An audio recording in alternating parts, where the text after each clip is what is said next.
In this episode, F1 has a spa day, NASCAR back at Richmond, and an all-new, all-Mustang race series. Welcome to episode 249 of the We Are Auto Show. What's up, Derek? Mr. Michael Rao, it is the racing episode.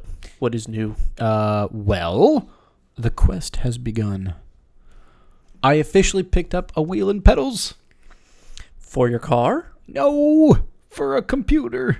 Oh. Yes, So the you're gonna sim build is beginning. Start your sim racing extravaganza? Yes, I'm ready to die, and I'm just so excited to get into it now. Is it going to be iRacing? Is it going to be Forza, Gran Turismo? It's going to be iRacing. Okay. It's going to be the most realistic of all of them. You're going hardcore sim in the beginning. Well, yes. All right. I mean, I've played as a kid the Forzas, the Gran Turismos, but definitely iRacing. My opinion, it's the best. Yeah. So, cool. Most realistic. That'll be exciting. Right? Now, you don't have a computer yet? I have the beginnings of a computer. Okay. I don't have a full-built gaming PC yet. I have the beginnings of that. We'll work on that. We'll get there. Yeah. Slow process. But there was some real racing that happened past weekend. Did you watch any of it? I did. Let's talk about some F1 first. Okay. What we traditionally call Formula boring. Kind of sort of living up to its name. Yes, it is definitely living up to its name. This was the final race until their summer break. This was at Spa in Belgium. And 2 years ago, I think it was 2 years ago, they got completely rained out in this race. Was it 2 or 3 years now? 2 or 3, I don't remember at this point. A while back, completely rained out, which you go into Spa expecting some, showers, some rain, some precipitation. But all the drivers going into Spa were all in a hubbubaloo about Eau Rouge and Raidillon being unsafe. Stop. They've never been safe. No, they haven't. But if we think of the past motorsports deaths that have happened recently, they've all been there. Yes, but Eau Rouge and Raidillon have never been safe. You accept that risk going in. You totally do. And that's kind of what makes them fun. Yeah. Right? The risk is what makes it a fun set of corners and an amazing set of corners. Mm-hmm. But there was a lot of chatter, and even the FIA is chatting about will changes come in the future to Eau Rouge and Raidillon to save lives. We'll see. Hope not. I know that sounds bad on the surface, but it's such an iconic corner. Leave it the way it is. I suspect changes will come. No. I suspect they will. Generally, people lose fun for lives. And that's just motorsports for you. But besides the point, there was actually a race that happened this weekend. And there was qualifying, sprint qualifying, which we don't know what that categorizes. Is that a race? Is that not a race? Nobody knows. Who knows? Not a clue. And then we actually had a full race. So what you wanted to watch this weekend was actually sprint qualifying. I didn't get a chance to watch it because I was working Saturdays. The broadcast started, and it was just ripping down rain. Nice. Just dumping rain. That's what you want in Belgium. It was perfect. Before the race started, while it was ripping down rain, they had a shot through Eau Rouge and Raidillon, and at the bottom of Eau Rouge, they had the grates bubbling water, like forcibly draining water through the grates up onto the track. It was amazing. Awesome. But eventually the rain did subside, and they did get their, what was supposed to be 15 laps turned into like a 13 or 12 lap event because of rain and safety car start procedures and delayed starts and yada yada. That particular one was super entertaining to watch. The cars mandated to start on full wets, but in theory should have been on inters. So the first lap of that sprint qualifying race, half the field came into the pits. Because they're so packed up, you don't want to double stack the cars. Mm-hmm. So exactly half the field came into the pits, which means one driver from each team came in. Okay. And they basically instantly selected, like, which driver do we want to have a good race and which do we want to have a bad race? Because putting inters on was way faster than full wets. So the teams had to make a decision. And it instantly pissed off a bunch of drivers or made a lot of drivers really happy in one decision.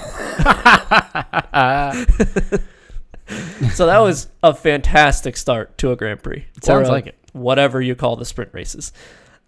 That one overall was super entertaining to watch because it was weird mixed conditions. They had all the drama, and McLaren did extremely well in it. That's what I heard. Did you see Piastri get P2? Yeah. Yeah. Not only that, but he was leading in the beginning of that. Yeah. It was pretty awesome to watch. I was stoked to see them do well. Now, we move over to Sunday, which is full race day. Yep. And there wasn't quite the downpour at the start. It was actually bone dry at the start. It was. Which is not, in my opinion, as fun. It's not. And I think in most fans' opinions, unless you're at the track, yeah, it's. I'd rather have wet conditions. Mm-hmm. Overall, the race itself, after the first 5 to 10 laps, kind of boring. Boring, but interesting to see how quickly the other Red Bull, meaning the Verstappen, can slice his way through. Yes, he had I think he started 6th because he had a 5-place grid penalty for something. I think a transmission change is what it was, or a new transmission or something like that. He did slice through the field fairly quickly. I think in the first 5 laps, he was already up to P2 or 3. Which sounds about right. And then he did manage to run down the leader and pass them without much trouble. Who was the leader? Wasn't it the McLaren? No. Oh, no, that's right. It was Perez. He was his teammate. It was his teammate. And he seemed to have just simply drive around him. Yeah. Yeah. In equal machinery. How equal do you think that machinery really is? Probably more equal than you think. You think so? I do. Even Toto Wolff has been on record saying that Max Verstappen is a different breed. I think he is definitely the best skilled driver on the grid right now. Certainly. I'm going to make a bold statement. I think he may be one of the best drivers ever. In terms of overall talent. I don't know. Watch his hands going into a corner. There's never any drama. No.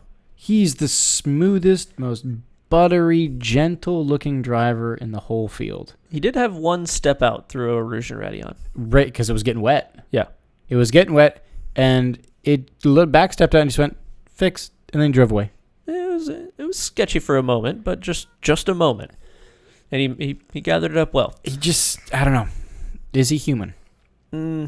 No, he's an alien. All racing drivers are aliens. But he's an exceptional alien. Yeah, he's certainly of the exception. We have these conversations all the time in F1, right? Every time that someone dominates. For example, Lewis Hamilton, a couple years back. He won 3 championships in a row or something like that? 7. Was it in a row? I don't remember. I don't know if it was in a row. But it was a lot. Sure. When he was winning them all in a row, you could have had this conversation. And now you look back and you say, is Lewis Hamilton the most dominant driver ever? No. Or is he now just aged? Yeah. Is his team not as good as Red Bull? Certainly. Is his car not as good? Certainly. How much of the winning domination is the car? A lot of it. But also how much of the excess domination is the driver? I would almost say it's 50-50. That's my take. So I don't think he is the best driver that F1 has ever seen. No. You can't compare him to a Senna or a Prost or a... I don't think so. I think you can. Really? I think he is almost Senna-like. I think it takes half the team and half the driver. He's good, but mind you, Perez is not... He's not doing great if you look at the overall season and where he's qualified and where he's finished and all that stuff. But he still finished second in the Grand Prix. I'm not disputing that. 22 seconds behind his teammate. Mm-hmm. How much of that is the better parts on the car? How much of that is actually them telling Perez to just manage the gap behind and don't even push for Verstappen? We'll never know. I don't know. The whole point here is the second half of this race was relatively boring. If you're going to watch it, watch the first half. You kind of understand what's going to happen and how it's going to finish. There was that moment of wet conditions, which was kind of good, but it never got wet enough to get the tire change situation going on, which I was really hoping it would. Same. Sure, we got a couple moments here and there through a Rouge and Radion. I'm sure some people made some aggressive passes. And, oh boy, did the McLarens look bad when it was dry. And, oh boy, did they look good when it was wet. Yeah, they had a not great day. No, But the day prior, they had a fantastic day. Correct. So it was the ups and downs of motorsports. Yes. Which that's motorsports, baby. That definitely is motorsports. That's how it goes. So this was the last race going into the summer break for F1, which I think is like a month-long-ish About break. a month. Yep. Now, who took the podium? We're looking at it here. We're looking at Max Verstappen, Sergio Perez, and Charles Leclerc. And Verstappen is holding an intact trophy at the moment. Which didn't last for that long. No, it didn't. Because as soon as Red Bull did their team picture, some of the crew, they took their picture, got excited, and ran and toppled the trophy over. Yeah, you can look it up on social media. There's a pretty funny moment where Max looks back and he goes, "They broke the trophy again." Not that they matter to him anymore at this point. Yeah. How many trophies does he have? Have you seen the Red Bull trophy case? No. It's massive. It's a lot of trophies. Oh, it's like 70 feet tall in the warehouse, and it's just a bunch of trophies. I would like to go to the Red Bull headquarters in, was it Austria? I think Switzerland, somewhere in there? I don't remember. I want to go. I think it's Salzburg. Yeah. That would be cool. It looks so cool. That would be neat. Yep. So that was F1. Now let's talk about the other big, American race that happened, which was NASCAR. Okay. And they were over in Richmond. And I have to say, I watched nothing of this. I didn't watch a ton. I watched the highlights. What stood out to me is this was proper NASCAR. Was it? When I say that, this was one yellow flag that wasn't the stage cautions. One driver created yellow flag. Other than that, it was green flags. And it was good, proper racing between good oval drivers. Let's go. So if you're interested in watching good, proper NASCAR, this is good for you. If you want to watch the Crash Fest that was Chicago in chaos, this is not the race for you. Okay? This was good, proper racing. The fans, if you look in the stands, it's in Richmond, which is, Isn't this Carolinas. the second Richmond race? Yeah, it's Richmond 2. I think so. I think it is the second Richmond race. Not 100% full. I kind of would expect Richmond to do pretty well, but there's obviously some fans there. This was, from my perspective, kind of a boring race. Oh. I didn't watch a lot of it, but I watched the highlights. And I know that if you were into NASCAR, there was the driver-to-driver drama between a couple different guys. There wasn't any fist fights or crazy stuff. But it was proper NASCAR. Good. Good for them. That's what NASCAR should be. Should it? No. I mean, yes, it should, because that's what ovals are. Yeah. But I want NASCAR to be more like Aussie V8 supercars. Right. That's what the sport has grown up as. And actually had a conversation with someone from Illinois that happened to be a big NASCAR fan. And I asked them, hey, did you go to Chicago or did you go to the street races? Because they live within an hour of downtown Chicago. And they said, no, that race was a disaster. And I was like, oh. So they would have enjoyed this race. Yeah. They were proper oval NASCAR fans where they wanted to see them actually race. And they would not have liked the mess that was Chicago. That was a mess. Yes. Now, other people have also asked me, hey, is Chicago going to come back? And apparently, as far as the TV ratings go, that was second only to the Daytona 500 as far as viewership goes. So 100% yes, that race will come back. And I imagine a race like this at Richmond didn't really pull very well. Probably not. For TV ratings. So interesting to see. The hardcore fans got to see a good race. The kind of not super hardcore NASCAR guys like me and you don't really want to watch this. We want to watch the chaos. Yeah, we want to watch cars slide into turns left and right. Yes. So, who took down the win here? The win went to Mr. Denny Hamlin. Let's see, that was used in Toyota. P2 was Tyler Reddick in another Toyota, and P3 was Martin Truex Jr. in another Toyota. Now, I Toyota believe top 3. I believe that's back-to-back, because didn't Denny Hamlin win at Pocono? I think you're right, actually. Yeah, I'm pretty sure he did. Oh, pardon me. I'm actually looking at Pocono. Hold on a minute now. Oh. For some reason, I had the wrong results up. Well, that will do it. It was Chris Buescher took the win. Chris Buescher. Okay. Buescher, pardon me. He definitely took the win. I was looking at the wrong ones. My apologies. Denny Hamlin did take P2. Kyle Busch took P3. Oh, Busch on the podium too. Okay. Yeah. My Neat. apologies there. Neat. So yeah, that was the NASCAR race. I believe they are racing this weekend. Am I correct in that? Yes, they are racing in Michigan. They're at Michigan. Okay, cool. Michigan. Yes. That's another 1.5 mile good NASCAR racing track. So if you're a NASCAR fan, watch Michigan. Yes.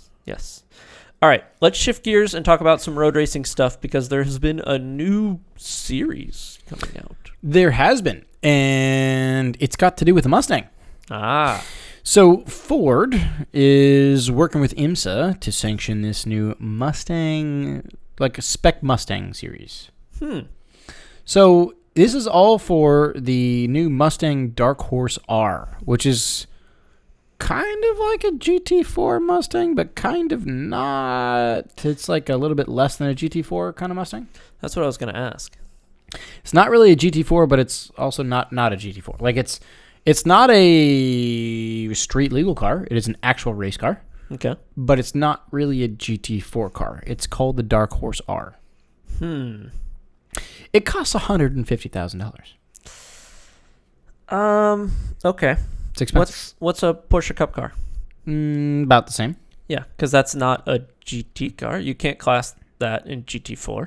That's correct. Right? That's its own It's series. its own thing. Yeah, right? its own Just thing. like the Dark Horse R. Right. So this new series is called the Mustang Challenge. Yeah, it's going to be beginning next year. Of course, it's the Mustang Challenge. What else would it be called? You'll have a 10 to 12 race calendar. It's going to follow some of the IMSA races around. It'll be with 5 to 6 of the IMSA races. So you'll have, I believe it's each weekend, each round, you'll have, 2 practice sessions, a qualifying, and 2 sprint races. Okay, so the Porsche Cup setup. Right, exactly like Porsche Cup. Mm-hmm. Okay. So, let's talk about good or bad. What do you think? Good or bad? Good. I agree. Good. It's another relatively, in quotes, relatively inexpensive form of motorsports that will be at a very high level and will have some very good drivers that will work their way up the ladder to the Rolex 24, the Le Mans, Petit, whatever they want to race. Sure. This is that path. So, you took the analytical approach. Here's my approach from a fan. Think MX-5 Cup, but with V8s. Yeah? It's going to sound so much better than MX-5 Cup. Oh, yeah. It's going to sound amazing. The MX-5s are like buzzing bees. Yes. These will be thunderous. So, I'm hoping that Porsche Carrera Cup is still running with IMSA the same weekends that this is running with IMSA. Well, that would be sweet. Because if you're camping at the track, you could catch a spec series of V8s, a spec series of flat 6s. You could catch the GT4s. You could catch the Pilot Challenge stuff. And then you could also catch the IMSA, the WeatherTech race. Mm-hmm. All in a weekend. I'd like to see that. I'd like to see Carrera Cup. I'd like to see the GT4s. I'd like to see all of it. I will say, I wonder if IMSA is starting to run into track time problems.